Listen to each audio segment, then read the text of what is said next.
স্বাগতম সানসাইড healthy lifestyle. Dear audience, সম্প্রতি আপনারা একটি বিষয়ে জেনেছেন যে আমাদের দেশে হৃদরোগের প্রাদুর্ভাব বেড়ে গেছে।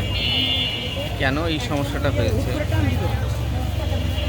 এক জরিপে দেখা যাচ্ছে যে যে পরিমাণ এক্সারসাইজ বা যে পরিমাণ মুভমেন্ট করা দরকার আমরা সেই পরিমাণ মুভমেন্ট করি না। সেডেন্টারি লাইফস্টাইল আমাদের রক্তে কোলেস্ট্রল জমাচ্ছে, আমাদের রক্তগুলিকে ঘন করে দিচ্ছে, ব্লাড প্রেশার তৈরি হচ্ছে, হার্টের সমস্যা তৈরি হচ্ছে। আসুন এক্সারসাইজ করুন, নিজেকে সেফ রাখুন। ধন্যবাদ হাসান সাইড লাইফস্টাইলের পক্ষ থেকে। আসসালামু আলাইকুম।